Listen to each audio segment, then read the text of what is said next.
Don Drew Sargent. Go. Why did you put that weapon together so quickly? Go. You tell me to reel tartan Jesus H. Christ. This is a new company record. Although he has an IQ of only 75. He leads an extraordinary life that most people could only dream of. At the age of 5, he unintentionally taught a neighbor how to dance.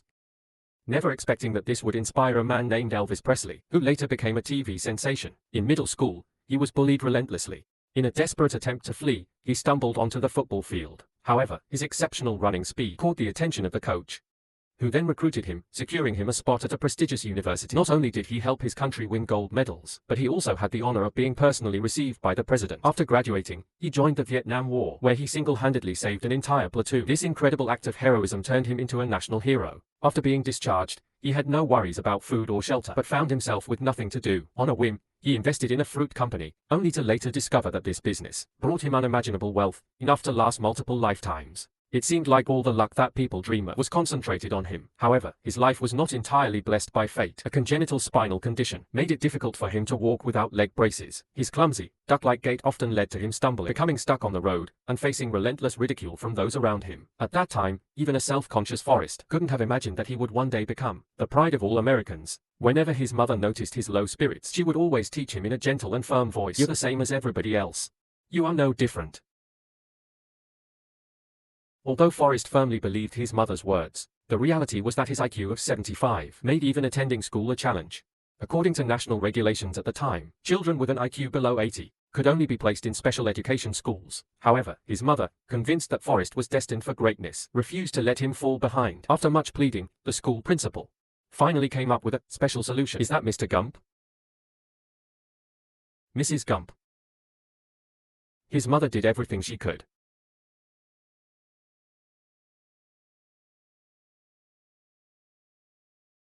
While Forrest sat dumbfounded in the yard, listening to strange noises coming from inside the house, deep down, he instinctively felt that the old man inside was up to no good. So, when teased about the situation, he deliberately mimicked the strange sounds he had just heard.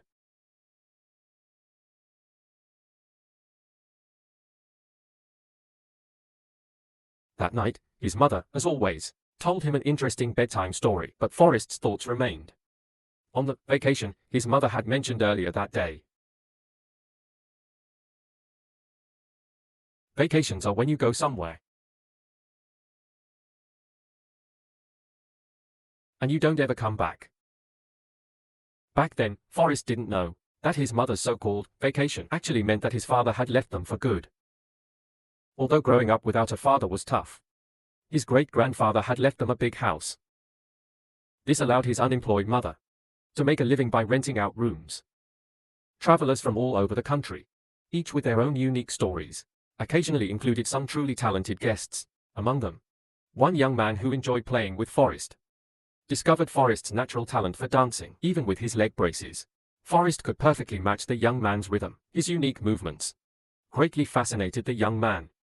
A few months later, while out shopping with his mother, Forrest unexpectedly saw that young man performing Forrest's dance moves on TV. At that time, Forrest had no idea that years later, that young man would become the world-famous Elvis Presley. On his first day of school, having never been apart from his mother, Forrest was very nervous. Only after receiving encouragement from his mother did he move toward the school bus. Already scared, he was even more intimidated by the tough-looking girl smoking a cigarette. Mama said not to take rides from strangers. This is the bus to school.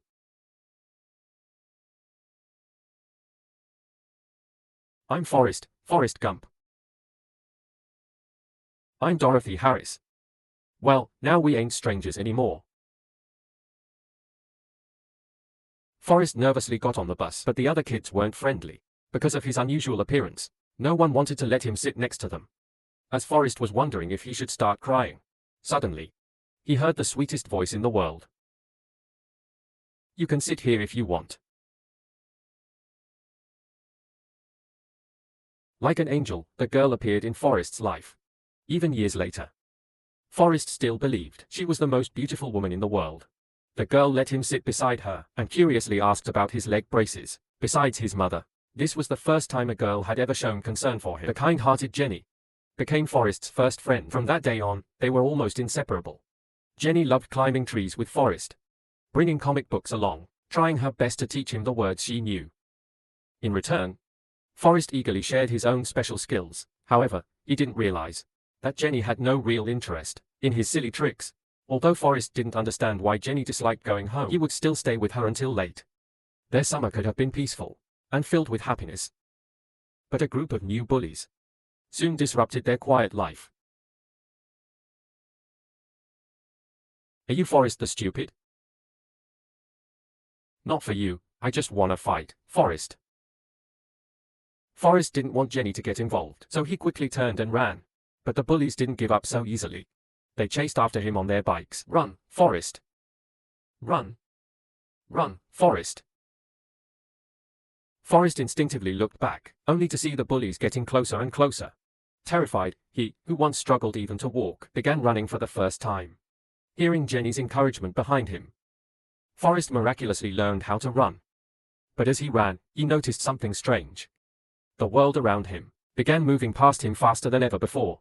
At that moment, he realized he had broken free from the limits of his childhood. For the first time, he felt the incredible power of his own leg muscles. Experiencing the wind rushing past his ears, Forrest felt like a wild horse set free. He ran faster and faster, leaving the bullies on their bikes far behind. From that day forward, Forrest ran everywhere he went. Those who once mocked him as a fool began seeing him in a new light. Sure is a wonderful boy. One day, Forrest ran to Jenny's house as usual. Before he could say a word, Jenny grabbed his hand and pulled him into a cornfield. It turned out that Jenny avoided going home because she despised her single father. But in Forrest's innocent mind, he thought Jenny had a loving father. Through the window, he often saw Jenny's father holding her on his lap. But what he didn't understand was that Jenny's father, he would vent all his frustrations, was a lazy, alcoholic farmer about life on his own children. Jenny, unable to run away, felt utterly hopeless. She knelt on the ground and prayed to God, begging him to give her a pair of bird's wings, so she could fly away, never having to return home again. But her wish to fly away didn't come true. Fortunately, God sent the police, ensuring that she never had to return to that house. Jenny was sent to live with her grandmother. Though her grandmother's home was just an old car shell, Jenny felt much safer there. Not only was she far from her father, but more importantly, she lived close to Forrest. At night, when she couldn't sleep, Jenny would climb up to Forrest's second-floor window, quietly slipping into his bed. She would fall asleep holding him, and for 10 years, they slept together like that. As they entered adolescence, the local bullies, who once rode bicycles, now drove cars. By then, Forrest had stronger legs. However, even with his strength, he was no match for a speeding car engine. Just as he was about to get hit, Forrest, now a little smarter, quickly changed direction and ran onto a football field, focused only on running. He didn't notice that the football players were being left far behind. His incredible speed shocked the watching coach, recognizing a rare talent. The coach recruited Forrest onto the team, despite his intellectual disability. Thus, Forrest became a college football player. He didn't disappoint. With his incredible speed, he led his team to victory in the final moments. From that day on, Forrest became well known. Unfortunately, he couldn't attend the same school as Jenny. Luckily, Jenny's women's college was near his university. Forrest often waited outside her dormitory, hoping to see her when she came home late. One rainy night, he saw Jenny with her boyfriend. Forrest didn't understand what a farewell kiss was. He thought Jenny was being harassed, so he rushed in and beat the guy up. Once again, Forrest had ruined Jenny's relationship. Furious, Jenny was about to scold Forrest badly. But when she saw the chocolate melting in the rain, she realized Forrest was already soaked to the bone. So, Jenny had no choice but to secretly take Forrest to her dorm, but it was only to dry his clothes and share a simple, friendly conversation. For years of college passed in the blink of an eye. Thanks to his incredible athletic ability, Forrest not only made it onto the All-American football team, but was also personally received by the president. However, Forrest didn't really understand who the president was. What he did enjoy was the soda at the banquet. It tasted great, and every time he picked one up, someone would help open the bottle for him. The awkward moment came during the photo session, when the president asked Forrest what he wanted to do. His answer was, finally, his mother's hopes for him had not gone to waste. The day Forrest made her proud was also the day he caught the attention of army recruiters, due to his strong and sturdy physique. The bold slogans on recruitment posters marked the beginning of yet another legendary chapter in Forrest's life. Stepping onto the army bus for the first time felt just like his first day of school, except for the grumpy driver. The people on the bus were exactly the same. No one wanted to let Forrest sit next to them. He stood there, just like when he first met Jenny, and just like back then. He met his first friend in the army. Sit down if you want to. Bubba was a talker. He kept telling Forrest about how much he loved working on a shrimp boat before enlisting. Forrest only said one thing, but Bubba kept going on and on, explaining how his mother was a shrimp chef, and how he knew everything about shrimp. His dream was to buy a shrimp boat after leaving the army, and become the greatest shrimp captain on the Pacific Ocean. What's your sole purpose in this army? To do whatever you tell me, drill sergeant. Goddamn it, Gump. You're a goddamn genius. That's the most outstanding answer I've ever heard. You must have a goddamn IQ of 160. You are goddamn gifted, Private Gump. Forrest had no idea what being a soldier really meant. All he knew was that he had to make his bed like a machine, stand tall, and answer, yes, drill sergeant, to every order. That was what he believed he was supposed to do. Yes. Yes. Yes. Because Forrest always followed orders without question, he was able to complete his first shooting exercise with incredible speed, breaking the Army's record. This earned him yet another verbal commendation. Forrest, who only knew how to follow orders, was always extremely focused on any task. Even when someone gave him a magazine, he would sit and read it seriously. He never expected to see Jenny in one of them. Thinking she was in trouble, he immediately took leave and rushed to the nightclub, where Jenny was performing. When he saw her, she was nothing like he remembered. Naively, he thought Jenny had achieved her dream. When he saw a man harassing her, he immediately stepped in and fought the guy. But he didn't understand why Jenny was unhappy. All he knew was that he had to protect her. Forrest confessed his love to Jenny, but she told him, with his intelligence, he could never truly understand what love meant. Do you remember that time we prayed, Forrest? We prayed for God to turn me into a bird, so I could fly far, far away.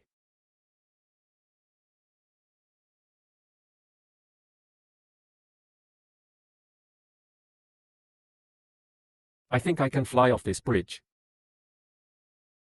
Forrest realized Jenny wanted to end her life. He tried to stay with her, but she refused. Jenny ordered him never to follow her again. Even so, Forrest still said goodbye. Afraid she wouldn't know where to find him, he thoughtfully told her he was about to be sent to Vietnam. Promise me something, okay? If you're ever in trouble, don't try to be brave. Just run, okay? Just run away. Okay.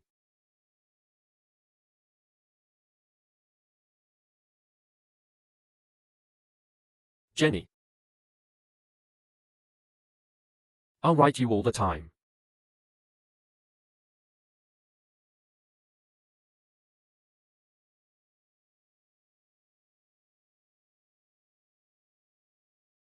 The helicopter took Forrest to war, taking him further away from Jenny. On the battlefield, Forrest followed every order. No matter what he was told to do, he obeyed.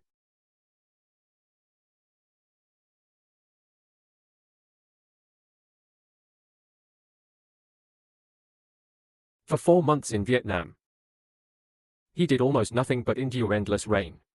Aside from Bubba constantly talking about their dream of owning a shrimp boat, Forrest spent most of his time figuring out ways to write letters to Jenny, and every single letter ended with, "Love, Forrest Gump. Gump." Then, suddenly, the rain stopped, and their first real battle began. Caught off guard, his squad was completely overpowered. Forrest remembered Jenny's words. When he heard the order to retreat, he did what he did best. He ran faster than anyone. Forrest ran and ran, until he realized there was no one around him. Only then did he finally stop. He risked his life searching for his best friend, but along the way, he first found a severely wounded comrade. Forrest decided to carry the soldier to safety first, then continue searching for Bubba, and so he ran back and forth across the battlefield, carrying the wounded. As more and more injured soldiers piled up, Forrest began to fear he might never find Bubba. Suddenly, he tripped over something on the ground. only to realize it was his captain, badly wounded by an explosion. Forrest tried to carry him to safety, but the captain refused multiple times. Forrest had no time to argue. He simply lifted him onto his shoulders and ran desperately toward safety. "Get your ass out of here."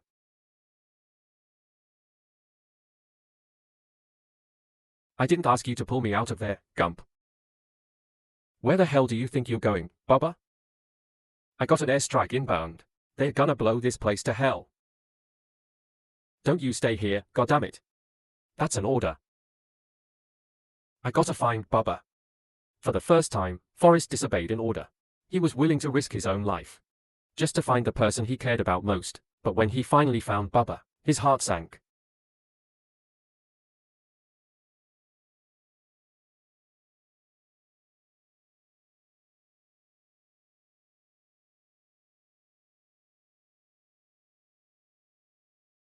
Forrest carried the severely wounded Bubba and struggled to escape the bombing zone, but in the end, this became their final meeting. Bubba did not survive. After the war ended, Forrest was hospitalized while rescuing Bubba. He had been wounded by shrapnel, so he had to spend his recovery days lying on his stomach. Fortunately, his captain was in the bed next to him. Unfortunately, the captain was not friendly toward him. He blamed Forrest for saving him, believing that he should have died in battle instead of living in shame. Forrest didn't care about the captain's resentment, but when he saw that all the letters he had sent to Jenny were returned, he was devastated. To cheer him up, his fellow soldiers introduced him to ping pong. To everyone's surprise, Forrest turned out to have an incredible talent for it. Because of his outstanding performance in battle, Forrest was awarded the Medal of Honor, but during the live broadcast of the ceremony, when asked about his injury, Forrest did something unexpected.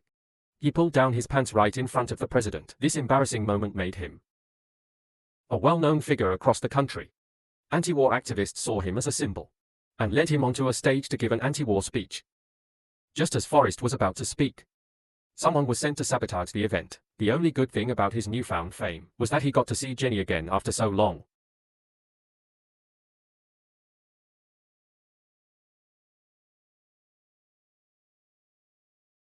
But the Jenny he met now was different. She had a new man, and they followed different ideologies. The man resented Jenny for bringing Forrest along. He became furious and even hit her in his rage. Seeing Jenny being abused, Forrest immediately stepped in and beat the man badly. He had always protected Jenny, but she still refused to stay by his side. Before leaving, Forrest threatened the man, then left Jenny with his precious medal, as if leaving a part of himself with her.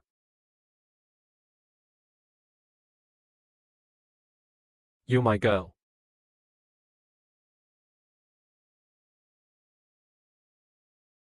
In the end, all Forrest received was a simple hug, as just a friend. When Jenny looked back at him, he smiled at her. But when the man looked at him, his face immediately changed. Forrest, heartbroken, was about to leave. Then suddenly, he heard a noise. He turned back, but Jenny was already gone, riding away. Even then, Forrest did not cry. Instead, he copied Jenny's hand gesture, watching as the car drove away. He stood there, watching for a long time without leaving. Later, his talent was discovered again. He was sent to represent the country in an international table tennis match. This put him back on TV and made him a national icon. When his former captain heard about it, he immediately reached out to Forrest. Having lost both legs, the captain had been discharged with no job opportunities for a disabled veteran. He drowned himself in alcohol, trying to escape reality.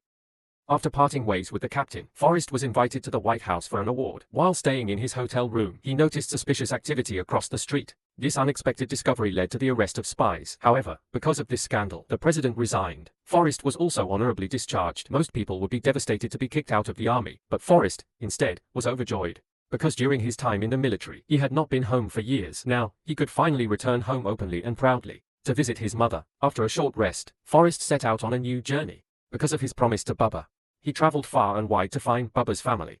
After finding them, Forrest didn't leave. Instead, he used his discharge money to buy a shrimp boat. He set sail with Bubba's dream in his heart. But he became the first captain in the area who only managed to catch junk. No matter how hard he tried, he never caught a single shrimp, though others mocked him. A kind old man gave him advice. Good fortune begins with a good boat name. To Forrest, there was only one name that sounded right. Even if he couldn't have Jenny, at least he could name his boat after her. But at that moment, Jenny had become an addict. Just when she thought she had finally become a bird ready to fly, she suddenly thought of Forrest, far away. Meanwhile, Forrest, as if sensing her thoughts, felt an invisible force urging him to look toward the shore.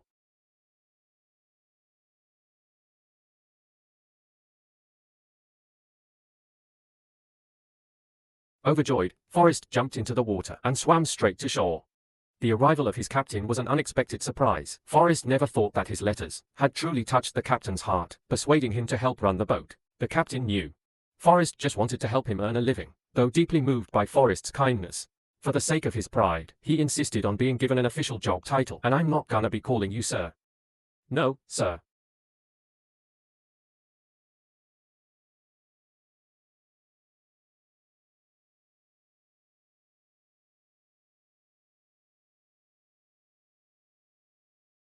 Though loud and talkative, the captain was truly experienced, yet every spot he pointed to only yielded piles of trash. Together, they endured many long voyages and brutal storms.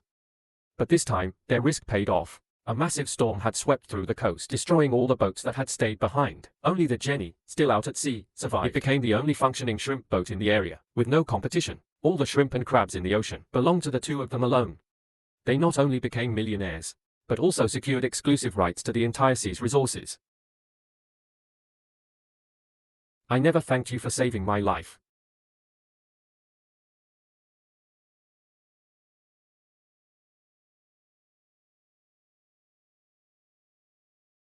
With wealth and forgiveness, Forrest should have been carefree, but at the peak of his success, he received devastating news. His mother was gravely ill. Using the one skill he was best at, he ran back home as fast as he could. He made it in time to see her one last time.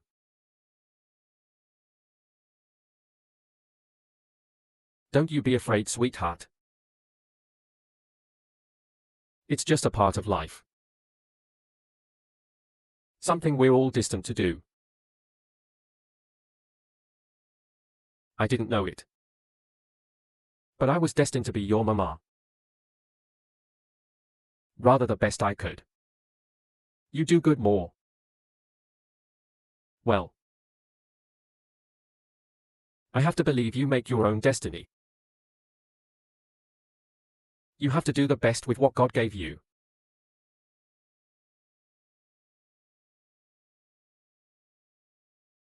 "What's my destiny, Maul?" "You gonna have like figure that out for yourself." "Life is a box of chocolates, Forrest. I never know what you're gonna get. I will miss you, Forrest." After his mother passed away, Forrest stayed in his hometown. Lieutenant Dan, who managed the company, helped him invest in a company called Apple. From then on, Forrest never had to worry about money again. He also started making donations to places in need, such as churches, hospitals, and the mother of his good friend Bubba, along with Bubba's poor siblings. However, despite receiving endless praise, Forrest was the loneliest of all. He often saw illusions, imagining Jenny appearing in the yard. Strangely, it usually happened at night, but one time, it happened in broad daylight. As Jenny got closer and hugged him, he realized this time it wasn't an illusion. He eagerly told Jenny about everything he had experienced over the years. Together, they returned to the place that haunted him the most. He watched as Jenny broke down, allowing her to vent her emotions. Only when she burst into tears did he carefully sit beside her. It felt as if they had returned to childhood, sitting together in a tree. Jenny, like a wife, gave Forrest the first gift of his life. To Forrest, this was the happiest time of his life. Until one morning, Jenny was nowhere to be found. After that day, Forrest sat in a daze for a long time. Then suddenly, as if something came to mind, he put on his hat and stood up. Wearing the shoes Jenny gave him, he ran out. He didn't know where he was going, nor did he have a destination. He just kept running forward without looking back. He ran from one coast to the other. He kept running for 2 years, and once again became a viral sensation. He gained countless followers, yet no one knew where the next stop would be. They simply followed his footsteps, running aimlessly. Along the way, Forrest experienced many unexpected events. Through these events, he created countless classic moments. Then, one day, out of nowhere, he suddenly stopped and said, "I'm pretty tired. Think I'll go home now." Just like that, his extraordinary and inexplicable journey came to an abrupt end. After returning home, he received a letter from Jenny. After preparing himself, he finally had the chance to appear confidently before Jenny. Reuniting with Jenny once again, Forrest received the greatest surprise of his life, a 4-year-old boy, who looked exactly like him but had no disabilities.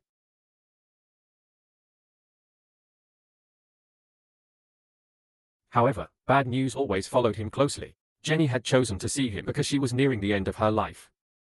Just as they had finally reunited as a family, they had to face another farewell.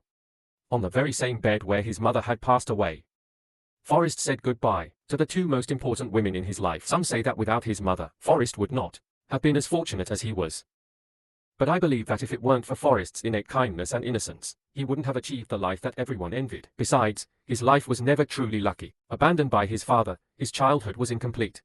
He was bullied, laughed at, and had no one to stand up for him. All he could do was endure it alone, with only his mother's encouragement. Even when he finally had a childhood sweetheart, it was a love that lasted a lifetime but never flourished. What use was all his wealth? You can't take it with you when you die. If he hadn't gained fame by chance, facing scrutiny and raising a child, no one would have ever noticed he existed. People say that when one door closes, another opens. Some people lack money, some lack love, some lack health. But for Forrest, it seemed that when his door closed, even his window was shut. People say that God is fair. Yet so many suffer like he did, some even more than him. Everyone comes into this world with a purpose. Since fate has chosen us to experience life, there must be an end point. But as long as we don't obsess over the final outcome, the journey itself can be filled with extraordinary moments.